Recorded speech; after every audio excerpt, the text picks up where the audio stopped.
ॐ श्रुति स्मृति पुराणानाम् आलयं करुणालयं नमामि भगवत्पादं शङ्करं लोकशङ्करं शङ्करं शङ्कराचार्यं केशवं बादरायणं सूत्रभाष्यकृतौ वन्दे भगवन्तौ पुनः पुनः ईश्वरो गुरुरात्मेति मूर्तिभेदविभागिने व्योमवद्व्याप्तदेहाय दक्षिणामूर्तये नमः। सदाशिवसमारम्भां शङ्कराचार्यमध्यमाम् अस्मदाचार्यपर्यन्तां वन्दे गुरुपरम्पराम्। ॐ सहना भवतु सहनौ भुनक्तु सह वीर्यं करवावहै तेजस्विनावधीतमस्तु मा विद्विषावहै। ॐ शान्ति शान्ति शान्तिः।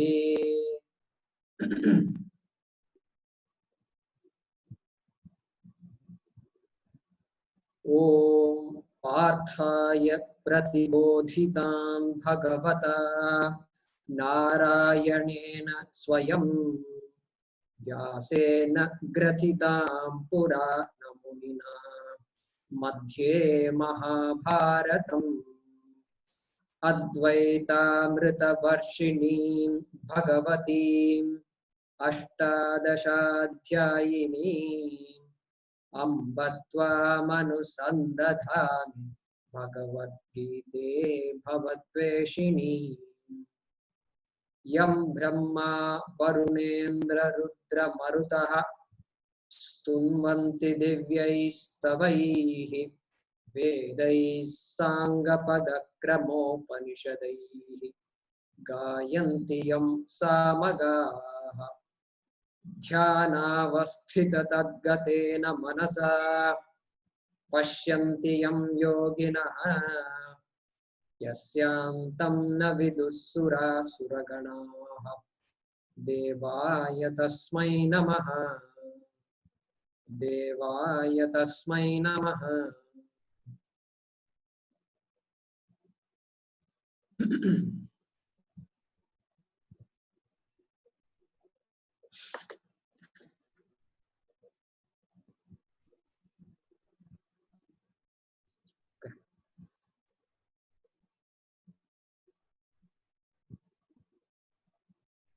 Yeah, Rukmini ji, I'm unmuting you. So let's chant verse number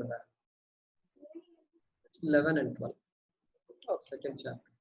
Shri Bhagavan Uvacha Ashocyananvashocastvam Prajnavadamscha bhashase Gatasu Gatasunagatansuncha Nanu shochanti panditaha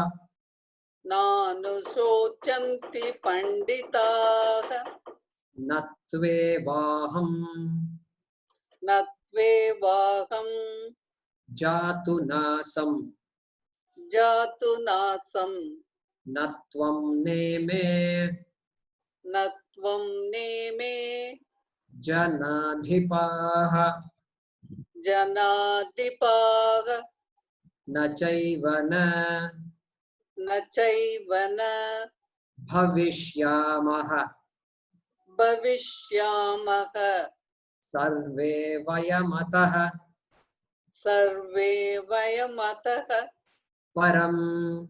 Param. Yeah.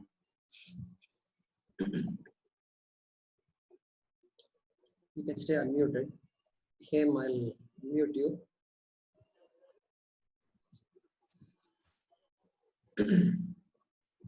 So we were studying the 11th verse of the second chapter, which is the first verse of the teaching. The Krishna, first full verse, spoken words, full spoken verse, we can say, because earlier he had briefly spoken a few words in the first chapter. So here, an opening statement is made by Krishna. Krishna is saying, there is really no cause for grief. Really no cause for grief. I can give a cause, 100 reasons, 1,000 reasons why sadness is real. Sadness is there very much in this world. But then Krishna is saying, no, there is really no cause for grief. Therefore, this becomes a teaching. This becomes a teaching. It is not something to be believed. It is something to be understood. That is why Jnanena moksha. By knowledge moksha. Not by belief. Belief moksha has to be converted into knowledge moksha. This is the beauty of our Shastra. So, what we saw last week, or last class, was we were talking about this verse, and in particular, we said, why was death, Krishna quoting death in this verse, in the shloka, first shloka of this text, why death? Seems inauspicious. We don't talk about death, initially at least.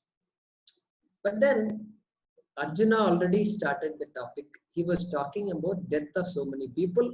Therefore, Krishna talked about death. Continued the same train of thought. Why disturb Arjuna's train of thought? Let's talk about death. So that is one reason.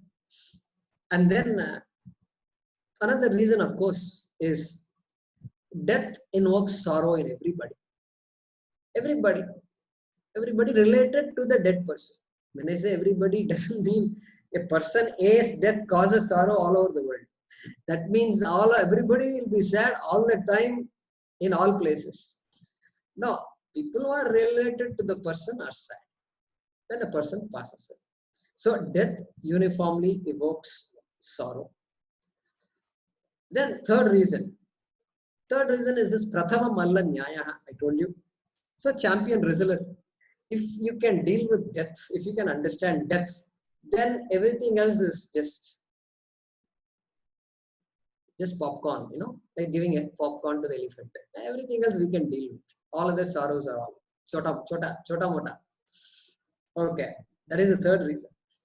Fourth reason is, eventually he's going to say, Atma is free from sorrow. Atma is Ananda Swarupa. Atma has no death.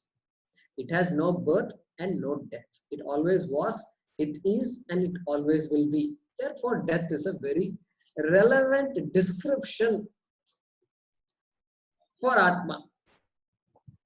So these four reasons we can say is why Krishna talked about death. Marana. Okay. Then we also said this shloka talks about at least a couple of things which are important for any text. Any text, there is a topic, right? There is a topic. You pick up a text, the text reads something like, all you wanted to know about the mind, but were afraid to ask. So some book like that is there in the library or in the bookstore. He said, wow, what a catchy title. And you pick up the book. And then those days, you can't pick up books and all that. When we grew up, you just have to tell the man, hey, give me this book. And you have to buy the book. You can see the book, I suppose, but you can't walk around and then pick books and then, not like a library. These days, bookstores are like libraries, which is good. I like that. So you pick up the book. Then what? Then you have to see a few more things. Who is the author of this book? Then you look up and then some famous author is there. You recognize. And Then Swami Dayananda Saraswati, Swami Chimananda. Okay, so like these names are there, then you immediately look up a little bit. So author makes a difference, title makes a difference. Then you see preface, you see the back page. So you can't read the entire book, obviously, in the bookstore. So you only read some important pages of the book. And then you have to make up your mind whether to buy the book or not. So here in the Bhagavad Gita also, unfortunately, you pick up a book like Bhagavad Gita like this, you can't know what is the topic of the Bhagavad Gita. It's not there anywhere. And there's no author. Who's the author of Bhagavad Gita? We don't know. Front page, back page, all fine print in the back page, everything written in Sanskrit and Hindi. I don't understand. And you look at verse, all Devanagari. Nothing you can make out. So, but then Sanskrit is also a language, and some things are written about the book. And so we can make out a few things. And in this first verse, the topic is in a way said.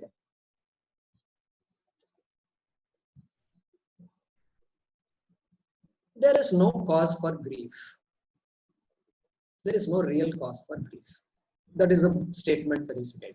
That is the topic of the Bhagavad Gita. Then what? Then, okay, then Panditaha Nanusochanti.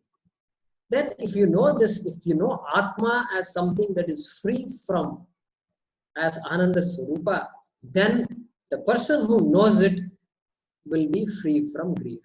Na anusochanti pandita. Panditaha word is used.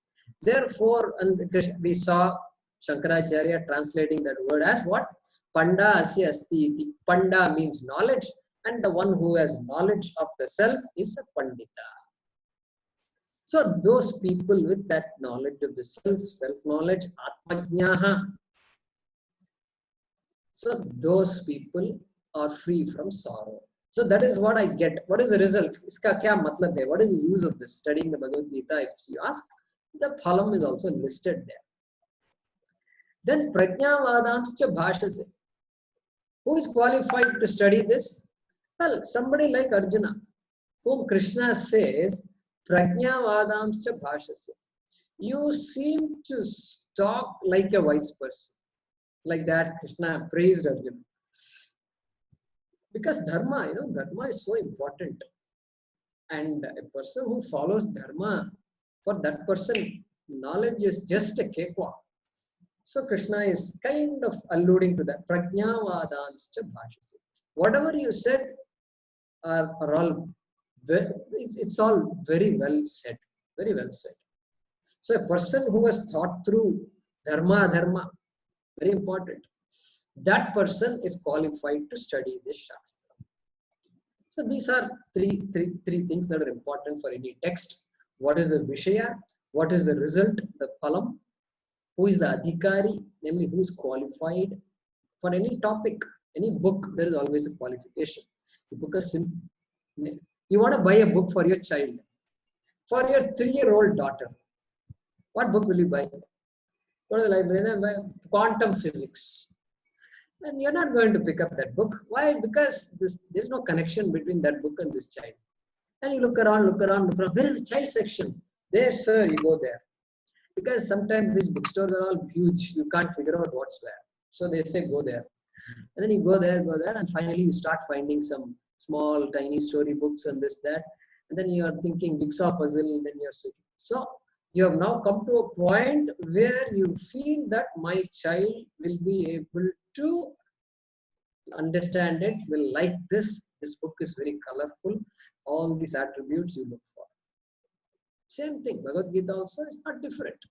There is a certain mindset that is needed to study the Bhagavad Gita. We will study more about Adhikari form later. So those topics are alluded to in this first shloka, which comes under the topic of what is called Anubandha Chatushtayam. Anubandha Chatushtayam. We'll cover it later. Okay. Now, here is an interesting way to think about this verse. A person who has Shraddha in the Shastra, in the Bhagavad Gita, what the Bhagavad Gita says must be true. That much Shraddha I have. If I feel that there is something contradictory in the Bhagavad Gita, it is because I don't understand it. It is not because Krishna is making contradictory statements. So I give the benefit of doubt to Krishna. Correct? So that means I have Shraddha in the Bhagavad Gita. Now, so when Krishna says something like this, Asocyan Anvasochastvam, I believe what he says. Until I understand, I believe what he says. I have Shraddha. Therefore, that statement can be taken that way. Second way of taking that statement is from the point of view of Atma. Atma, Krishna is saying, is Ananda Swarupa. It is Nityam, it is Ajaha, unborn, it is Avinashi, it is cannot be subject to death. That is the statement he is making. This is the nature of Atma. Therefore, from the truth point of view, I accept it because I have no argument to prove otherwise. So, I can take it that way also. Third way, I can come and say, you know what, I don't have this Shraddha and all that. This Veda and Bhagavad Gita and all, I don't have any Shraddha. You tell me, what are you trying to tell me? I will see if it is practical or not. I am a very pragmatic person, very practical person. Grief, sorrow. Is sorrow useful or not? I am a very practical guy. I only do things which are useful. I don't do things that bring me no benefit. Okay? Now tell me, this person asks, what is the use of sorrow? What is the use of sorrow? You say, I'm sad. Okay, you're sad. Do you get anything out of sadness? Out of becoming sad? This practical person is asking that question. And what result does sorrow produce? It does produce some result. It causes some tears in my eyes. I become gloomy, and I go to a corner and sit down. I waste time, and I'm confused. I do all these things. This is also a result of sadness, no doubt. But nothing productive happens. Nothing useful happens. So this practical person says, hey, I don't get any benefit from being sorrowful. Therefore, I'm going to give up sorrow. He says that. Very practical argument, right? Tell me what is the use of being sad? He says there is no use of being sad. Now,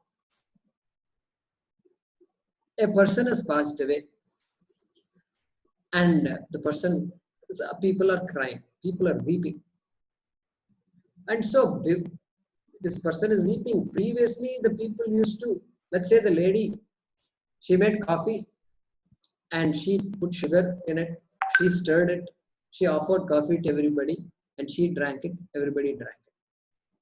Now the person has passed away, she makes coffee, crying, she put sugar into it, crying, she mixes it, crying, she serves it, crying. So same actions happened.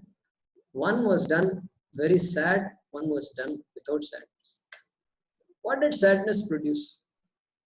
Nothing. Sadness doesn't produce anything. So remember, this is a pragmatic person's argument. Okay. Now, definitely that sadness is not going to help the dead person. The dead person is not going to become alive. Just because I'm wailing and just because I'm sharing my love and pain and all that, the person doesn't shake, doesn't even move. So no use. Dead person, it is not useful. Suppose I am not well and I have some kind of a terminal disease and I become sad. Now, what is the use of that sadness? Again, practical person's argument. Very good arguments, okay? What is the use of that being sad? They say, they say person who have heart attacks or strokes and things like that. And some people, they say, oh, she has a lot of willpower. Look at the way at this age, she has come back 6 months ago. She was bedridden. She was in the ICU for 10 days. And doctors were trying to resuscitate her. And today she's working hard. She's walking. She's trying to walk. She's already on a walker. Okay. What willpower she has. So what is the emphasis there? The emphasis is on willpower. Emphasis on Atma Shakti. So, versus some other person who says, okay, I am old anyway, and I got it. Now there is no hope for me. There is no hope for me. This is the best chance. Let me just die away. And why it happened to me? And constantly I cry like this. Clearly, this kind of attitude is not going to help the person who is sick. Therefore, there also the pragmatic person will say, hey, even if I am dying, there is really no use for being sad. I better do something positive, think positive, read something good, listen to some Bhagavad Gita talks. So at least I'll get a smile in my face. At least I'll learn about Atma. What did Parikshit do? Parikshit was told. He was told.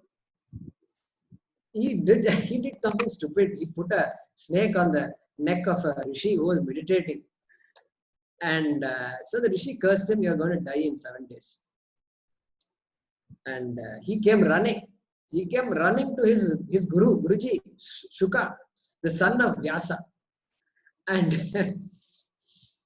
he says, Maharshi, very bad news. What happened? I'm finished. I got a curse. You got a curse? What happened? What did you do? And I did all this and I was cursed and I'm going to die in 7 days. You're going to die in 7 days? And Shuka Maharshi started laughing. This is not sad news. This is the greatest news I heard. And Parikshit couldn't understand this. Maharshi, did you not hear what I said? I said, I have got cursed. I'm going to die in 7 days, not 7 years or 7 centuries or 7 decades. No. 7 days. And Shuka Muni couldn't. He was just ecstatic. He said, this is a reason to celebrate, my dear Parikshit, that you are going to die in 7 days. I don't know if I'll be alive even tonight. Forget tomorrow morning. You are going to be alive for 7 days. Hey, we got to celebrate this. This was Shuka Maharshi's argument. Okay. So then Parikshit understood. And then Parikshit said, what should I do, Maharshi? And that's how this Bhagavad Saptah idea started. And he lives for 7 days. And he listens to Bhagavatam said by Shuka Muni. So look at that. How life gets transformed just by looking at things differently. And so here Swamiji tells a small story about 3 people. 3 people who have terminal disease. Terminal disease, all 3 going to die. At least that's what the doctors tell. And so one person was told, you have only a few days left, few weeks left. And what's your last wish? And he says, please, I want to talk to all my family members. Please, I want to, please invite all of them for me. So that was done. The second person, also terminally ill, asked, what do you want? And he said, please bring me the priest. So this is a Western style a little bit. Get me the priest. Because, I want to confess. There's all funny ideas they have there. Confession, very important. I shouldn't say funny, important. Confession. So when I know I'm going to die, now is the time to repent, They say repenting does a lot of good things. So I want to meet a priest and confess. This is the second person. Third person was said, same thing. You have very short time left and feel free to ask what you want. What would you like? So this person said, immediately I want to see another doctor. I want to see another doctor because he said, enough with you. You have given up on me. I don't need you anymore. Look at this guy. Look at this man. What kind of attitude he has. The man hasn't given up yet. The doctors want you to give up your life. This is how this is this idea. I have not given up yet. So the point there is what an outlook. So this pragmatic person who doesn't need all this Shastram and Bhagavad Gita and all these things, nothing, I don't need anything. I am saying that sorrow is not useful to me. Therefore, I agree with what Krishna says. I don't know about Atma not subject to sorrow, but I don't want to be sorrowful. If sorrow comes, I will find a way to get out of it. I'll tell myself it's useless and I'll come out of it. Perfect. Pakka. This guy is great. I love this guy. So, okay. I'm not well. Sorrow is not useful. But perhaps if somebody else is ill, I should be sad. So I visit somebody in the hospital and some problem is there, you visit them, and then they talk, they say something, and then I start crying. Oh, I'm so sad. It should happen to you. And I wish this didn't happen to you. Only yesterday you were so well. We were all talking on the phone, Like this, I start telling what will happen. Whatever little energy that person had also will go away. And she also will start thinking that this is all very real and death is just approaching very soon. No, you have to boost the person's morale, bring something new, bring some past memories, and boost the morale of the person. That's the way it is. So there also, if somebody else is ill also, sadness on my part is not useful. Doesn't bring any value, as they say. Okay. So then few more cases.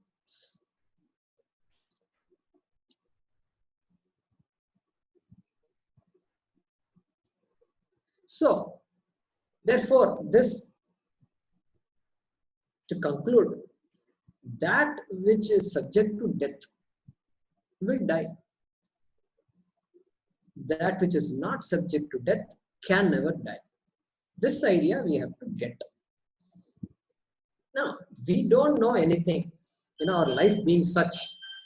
All things are all, temporary. Nothing is permanent in this world, we are told. And whether it is a inanimate thing or, of course, whether it is life. Life also is short, they say. And so we have ingrained that. And so everything is temporary. I am also temporary. This idea is there. So to counter that, Krishna is saying, your body may be temporary, but you have to understand that you are not the body. Then when you understand that, what you are is Atma, and that Atma, which you have to recognize, is not subject to death, is not subject to sorrow. Like that, Krishna is making a statement. Okay, so the practical person also doesn't believe in having sorrow, and the Shastram also says there is really no cause for sorrow when Atma is understood to be what it is. Okay. Now is a nice time to understand this breakup of the Shastram that we talked about a while ago, the Vedas. We talked about Karma Kanda and Jnana Kanda long time ago. Some of you may remember. The Vedas can be broadly classified into two groups. One is called Karma Kanda, another is called Jnana Kanda. Karma Kanda means the Vedas is meant for us, for the human being. We are not meant for the Vedas. Vedas is meant for us. Therefore, the Vedas helps us meet our aspirations. What are my aspirations? Artha, Kama, Dharma. Primarily, these are the main aspirations of a human being. Purusharthas, we already analyzed it. So, in these three categories, dharma, artha, and kama, I want more and more and more and more. What do you want? I want good health. Okay, you do all these things, you do. Of course, proper diet is there. Then you've got pranayama, you've got all these things are there. You have rituals also. So there is a disease and that has to go. Then there are rituals prescribed. I want children and I'm not able to get children. What do? Well, Vedas comes to our rescue. With Shraddha, if you do this ritual, then you will have a child. There is no doubt about it. Like this, Vedas has an answer for everything I want. It doesn't say what you should want. It only says what do you want, and then here I give you another way to get what you want. Okay. Now it does say a few things. Follow dharma, dharmam chara, swadhyayan ma pramadah. Do not be indifferent to swadhyaya. Study your Veda properly. It also says all that. Must say what you should do. Deva pitr karyabhyan na pramaditavyam. Hey, this devas and pitris, your forefathers, the people who have passed away, you have to think about them and you need to propitiate them. They have helped you, they seek their blessings. You give them and they will bless you. All that it says, there are a lot of things we are supposed to do. It tells us all that. And then it also gives us all these rituals to do.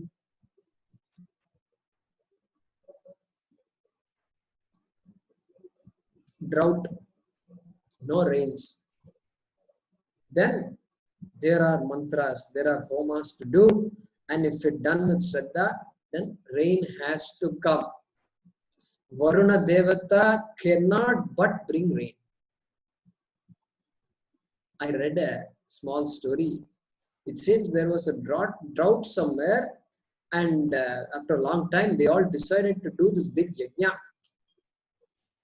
And a lot of people came, and it is meant for, producing rain. And everybody came, and a boy also came. Young, small boy came there also to see, to be part of this yajna. And guess what? The only person who came with an umbrella is this boy. Drought, remember drought for many, many weeks. Who thinks of umbrella? This boy, look at the Shraddha he has. Look at the Shraddha he has. He brought an umbrella. He really believed that after this yajna, it is going to rain. Therefore, I need to carry an umbrella. And I was so touched when I heard this. It's a simple thing. And that Shraddha must be there. Why I said this? That Shraddha. How can a ritual give you rain? How can a ritual give me a child, if you ask? Well, the Veda says it. We have no reason to dispute that. No, I can prove. Look, they all did this homa. They didn't have a child. Well, just doing the ritual may not be enough. So there may be some deficiencies when the ritual was done. Shraddha deficiency might have been there. Dakshina deficiency may have been there. Dakshina must be given to those who do. And simply you can't say free, you come and do and you just give him a food and then few days, that's not enough. Dakshina is given. Then only everything has to be in place then for that to work out. Okay. So all these things, these are all coming under the category of karma, action. Action. You have to do. I want this, okay, you do this. So I want that, do something else to get that. I want to live long, okay, you can live long, no doubt, and you can do something else. So, kayikam karma, vachikam karma, manasam karma. 3 types of karma are there. Kayikam karma. Actions done with my body, with my limbs, legs and hands.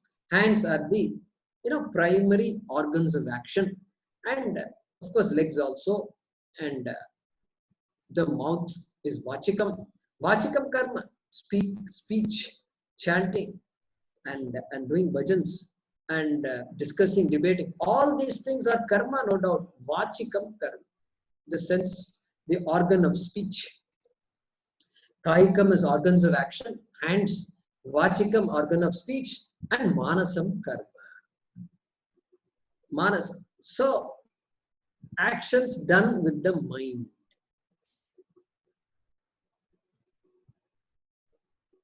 When I chant Purusha Suktam, and I chant Sahasrasisha Purusha Sahasrakshas Sahasrapad Sabhubim Vishwato Vritva Atyatishthad Dashangulam. Like that I chant. And it takes 15 minutes to chant, 10 minutes to chant. And then that prayer is a ritual. It is a prayer, it is an action. And I even do puja to Shiva when I do that. And I do the puja, I do the abhisheka. And the puja is over, the chantings are all over. So there, kayikam karma is there. I did puja with my hands. So I used my lips. Then vachikam karma, there is of course, the vocal cords have been used to chant the mantras, to do sankalpa and so forth. And manasam karma. So the mind of course has been active. Without the mind, none of these would have happened anyway. So, action. Manasam, vachikam, kayikam. Then there is also only manasam karma, I do dhyanam. I do meditation. Meditation is purely a manasam karma. Nothing is being said.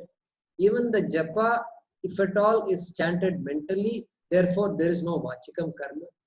There is of course no kayikam karma. The eyes are closed and the body is still.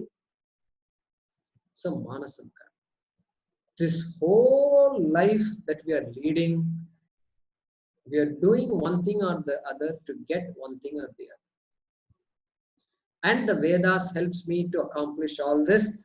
And that portion of the Vedas is called Karma Kanda. And because it makes me act, it is called that making the acting itself is called pravrittihi. Pravrittihi. You may want to remember these words. Pravritti. Pravritti means a positive pursuit. I do something when I say I'm about to initiate an action with a particular desire in mind, with a particular end in mind, with a particular goal in mind.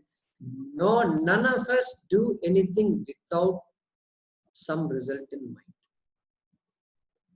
So that positive action I can say it is enough, but I purposely say positive action because there is an expectation of something, some result which is beneficial to me.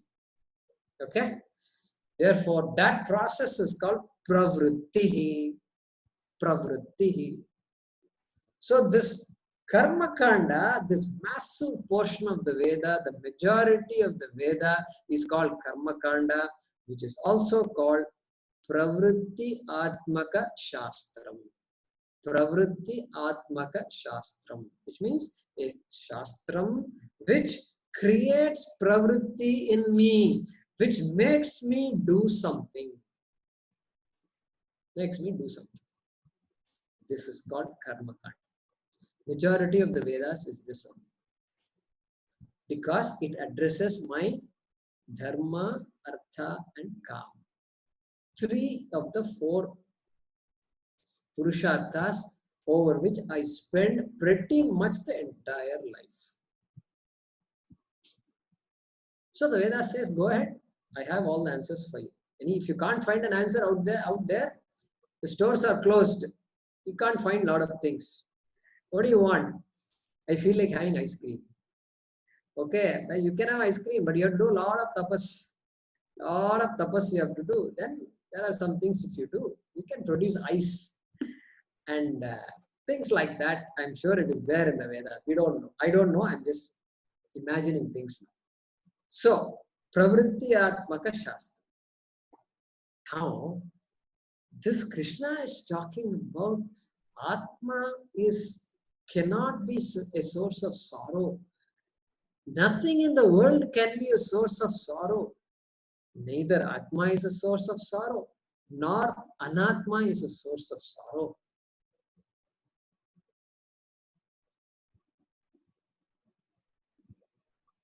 What is this? Does it come in this karma kanda? It doesn't make me do anything, does it? When you hear a statement like this, what does it make you do? What does it make you do? It doesn't make you do anything. It basically makes a statement about Atma, which I have never known before. I'm beginning to know now. And so that Shastram, which basically only makes a statement, it doesn't create a pravritti in me. It doesn't make me do something. It only makes me listen. It only just keeps me where I am and then makes me listen. This is called Nivritti Atmaka Shastra. Nivritti Atmaka Shastra. Nivritti means what? Vritti is opposite of pravritti. And I don't want to say retreat. Pursuit, retreat, right? So in a way, it's a retreat from a pursuit. Means absence of pursuit is called nivritti. Absence of action. Nivritti.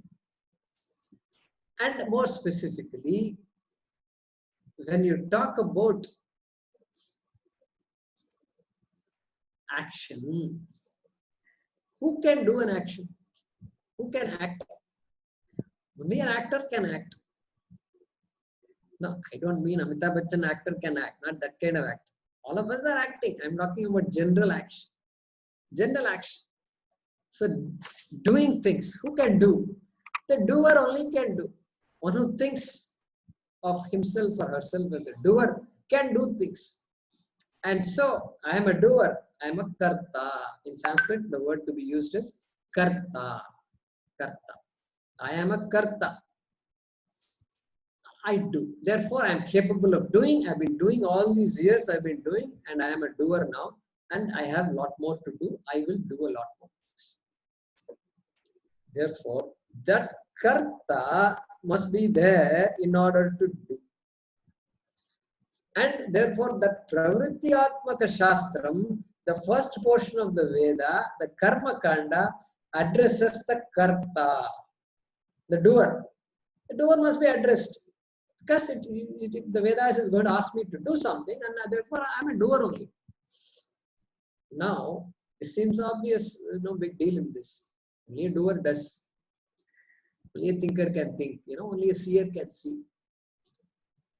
But here, in the last portion of the Veda called the Vedanta or the Nivritti Atmaka Shastram or Jnana Kandam, there this doership is negated. The doership, namely the doer. I think of myself as a doer. That doership means that idea of doing is negated. So I will be using the word negated often. What that means is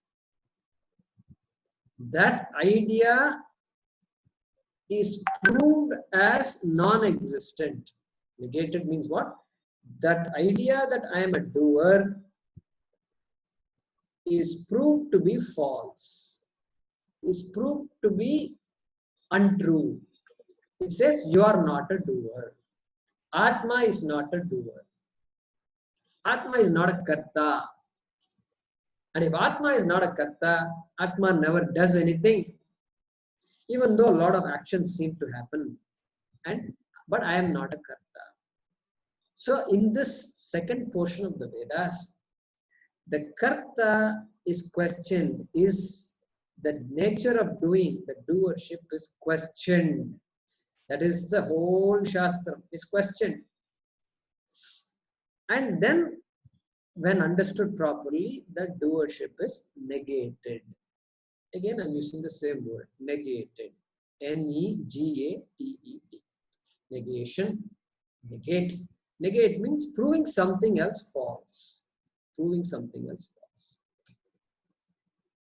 So then the sorrow, what about sorrow then? Because my problem is all this karta and all this is, I don't care about all these things. So what? I am not a karta. Then what? My problem is sorrow. Atma and all, let it be free from, not be a doer. So what is it for me? Later on, Krishna will say, when Atma is akarta, then sorrow cannot be there for that akarta Atma. And so, then what about all the sorrow that I've experienced? Well, because of ajnanam, because of absence of knowledge of Atma, I have been superimposing the sorrow on myself. Because I've taken myself to be the body, all the limitations of the body I superimpose on myself. The self, which is really not the body, I've taken to be the body.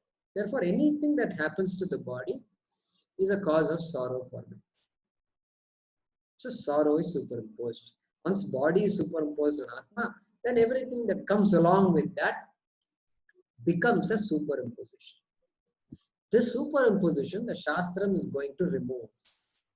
It's going to remove. How it can remove superimposition? I see a snake. I see a snake. And I jump with fear. And I begin running. And I do all kinds of things. Because it's a snake. And nobody wants to see a snake in front of them. It's hard to meet people who love snakes except those people in National Geographic and Animal Planet. They are the ones who go around carrying snakes on their necks. And which is good. I mean, I love that. And that really shows, in fact, that is proof. That is proof that the fear I am projecting on the snake is my own projection, correct? My own projection. If there is one person who can say, this snake cannot really do anything to you. If I am fearful, then the snake also becomes fearful. And it is ready to protect itself. Because it senses fear apparently. Anyway, so except for those people, everybody seems to be scared of snakes. But then I see a snake, I'm scared, and somebody says, this is not a snake.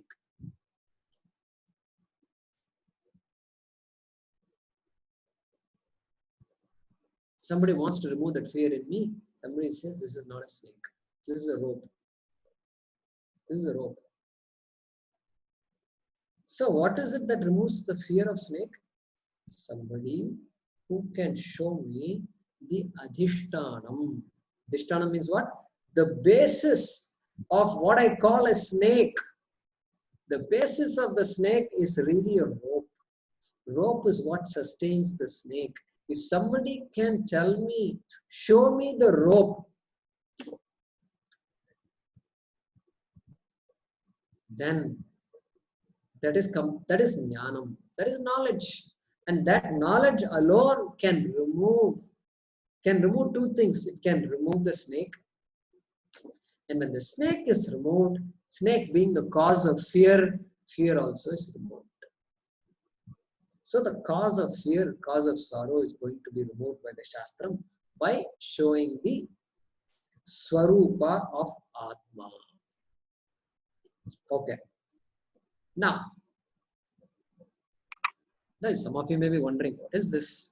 One shloka in Bhagavad Gita, Asojya, Nanusojastam, Pajnavada, Chapashase, Gata Sona, Gata Socha, Nanusojanti Panditaha. Oh, what is the big deal in this? And he's going on and talking about Atma and Karma Kanda, Jnana Kanda. What is this? Now I'm not stopped yet. I still have a few more things to go. What I'm going to say is this. This first shloka of the Bhagavad Gita that Krishna is talking, it starts with Asocyan, the word Asocyan. This A means what? A negative particle, right? We saw the other day. Shocha means that which causes sorrow. Ashocha means that which cannot cause sorrow. This A is a negative particle, right? Nanj. In Sanskrit, it is called nanj. Nanj. Not. Not, not in English. like able, unable, uh, dependent, independent. So that negation, right? That the Shastram starts with the nunj. And it seems inauspicious to start a shloka with a particle no. When somebody says, would you like to join us? We're all going to, dinner is over now in India. It's, what time is it? It's probably 9:45 or something. And suddenly this group of people, corona and all, let's forget it for now. And because we can't go have ice cream if corona is there. So just another time. So would you like to join us for an ice cream? Now, you have something important to do. And really you can't really go with them. So you can say no. It's a no, perfectly valid answer, no. And they got it, and then they move on also. But what do you say? You say, I'd love to join you for the ice cream, but I'm waiting for a call from my mother, who is just now landing at the railway station, and I need to arrange travel for her urgent. Good. So look at that. So even though how you said it is so different, you could have said no, but you said, yeah, I'd love to come, but perhaps 45 minutes later I can come. So all those things are there. So you don't say no immediately. This is just basic, basic compassion towards the other person. So here, asochya, the word starts with a negative particle, but then because Arjuna was talking about shoka, and Krishna wanted to negate the shoka, and so Krishna himself used the word ashochya, that which cannot cause grief. So that word, so we accept that word as very relevant here. And so, our scholars think like this. Every word, look at the way, the amount of time they spent analyzing all these words, and it just makes me at least ecstatic, and just pulls me towards the Shastram. And so Ashochya. Now, these negative words are there in the Shastra. So Nirmalam. Nirmala word is there. So Malam Nirgata Yasmat. Nirgata Yasya. Sa Nirmala. So one who doesn't have any blemish, one who does not have any malam. Malam means some blemish, impurity. That person is Nirmala. So Nirmalananda, we have all these words. So these are all, starting with a negative particle, but very auspicious. Even the words for Narayana, what is the word for Narayana? So Harihi, Narayana Hari, Narayana Hari, Narayana Hari, Narayana. So that Harihi has the root. The Hari, what is the meaning of Hari? It has the root Hri. Hri means to steal, to take away, to rob. My goodness, Hari means robber. Thief. What a name for Narayana. I didn't know he was a thief. Was he a thief? Huh? Thief turned God. Is that what he is? Yeah. So he is the one who can steal away all my sorrows. And without my knowledge, he comes and then he takes away my sorrows. That is why he is called Harihi. And even Shiva, Mahadeva is called what? Hara. Hara Hara Mahadev. Hara Hara Mahadev. So these days, TV, they're showing Ramayana, Mahabharata and all. And so this is another genius of Narendra Modi. I'm certain he must have had a cabinet meeting and he must have asked people, each of you should tell me at least 2 creative things which will keep our people indoors. I'm certain this happened, this conversation occurred, no doubt about it. Otherwise, aisa kahan hoga yaar? Just the day, same day, this Prasar Bharati and DD National started telecasting all Chanakya, everything going on. I think if somebody wants to watch starting from the morning to night, they can sit in front of TV. So they are watching Ramayana. So you watch Ramayana. These Vanara Sena, and they are ready to fight. They say Hara Hara Mahadev, Hara Hara Mahadev. So there also Mahadev, Hara. His name, another name is Hara. Hara also same meaning as Hari, one who takes away. One who takes away all my punya and papa. Takes away sorrow is one thing. Takes away finally punya and papa also. Why? Because Atma has no punya and papa. Jiva has punya and papa. Because I have taken myself to be a karta and I am doing. And once I have free will, then dharma and adharma also come into play. And I have done a lot of silly things. I have done some wicked things. I may have done a few good things, but my account is negative. And so I am in trouble. So this in trouble and all that is for the jiva. But Atma is never in trouble. So Hara, he takes away by giving me knowledge through the third eye, as they say. Then he takes away, he gives me knowledge, and by that he takes away my punya and papa. This is Hara. So why I said this is because this negative, so-called negative particle, etc., it has a beautiful meaning in our Shastra. Okay, let me check the time. Okay, it's 10 o'clock here. Okay, so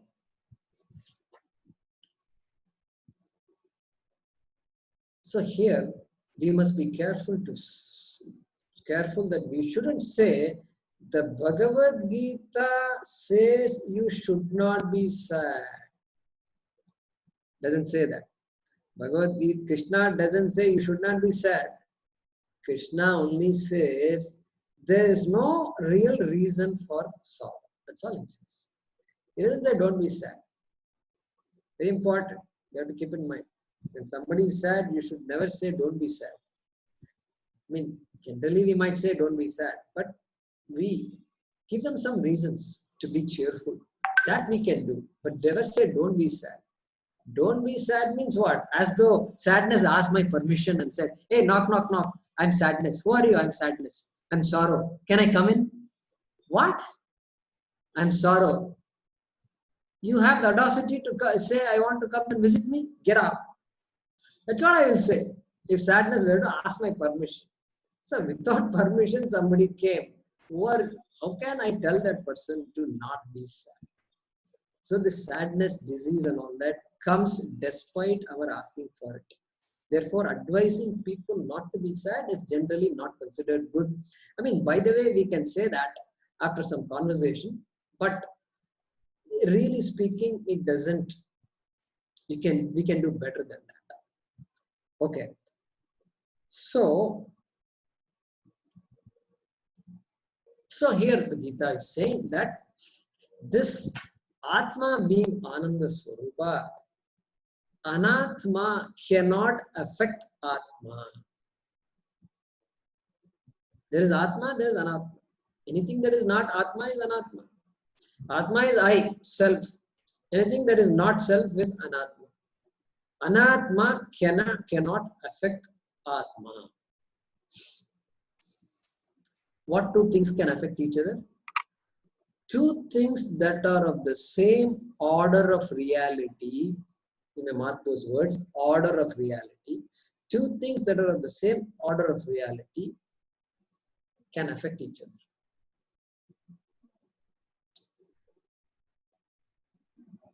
Somebody steps on my foot, I am hurt.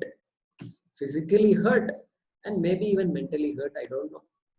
Possible, because that somebody and me, same order of reality. But but that person steps on my shadow, nothing happens. Because shadow and me, something, we can say different order of reality. Different order of reality. A shadow cannot hurt me. A shadow cannot affect me. Like same example, rope snake example, the snake cannot affect the rope. The snake is slimy. That slimy snake, however slimy it is, it cannot make the rope slimy. Correct? It cannot make the rope slimy. Why? Because the snake and the rope are different orders of reality. One cannot affect the other. So, we will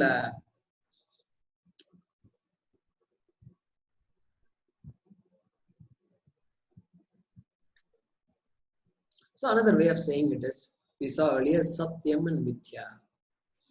What is Mithya? That which depends on something else for its existence is Mithya. What is Satyam? That which does not depend on something else for its existence is Satyam. Mithya cannot affect Satyam. Wave cannot affect water. Because wave is Mithya, wave depends on water for its existence. Water does not depend on wave for its existence. Therefore, water is unaffected by the wave. So this is the way we should visualize this and think about Atma and Anatma. And so this concludes the whatever we wanted to say on the first verse, the 11th verse that is. And let's just chant the 12th verse and then conclude the class. Okay. All right. Mohan Sai Krishna, I'm unmuting yourself. Natve vaham jatu nasam. Natve vaham jatu nasam. Natvam neme janadhipaha. Natvam neme janadhipa. Na chaiva na bhavishyamaha. Nachaiva na bhavishyamaha. Sarve vayamatah param. Sarve vayamatha param. Om swasti prajabhyah paripalayantam. Nyayena margena mahim mahishaha. Go brahmanebhyah shubhamastu nityam. Lokas samastas sukhino bhavantu. Kale varshatu parjanyah. Prithvi sasyashalini. Desho yam kshobarahitah. Brahmanas santu nirbhayaha. Om sarve bhavantu sukhinah. Sarve santu niramayaha. Sarve bhadrani pashyantu. Ma kaschid dukha bhag bhavet. Asato ma sadgamaya. Tamaso ma jyotirgamaya. Mrityorma amritangamaya. Om Purnamadah Purnamidam Purnat Purnamudachyate Purnasya Purnamadaya Purnameva Vashishyate. Om Shanti Shanti Shanti. Harihi Om Shri Gurubhyo Namaha. Harihi Om.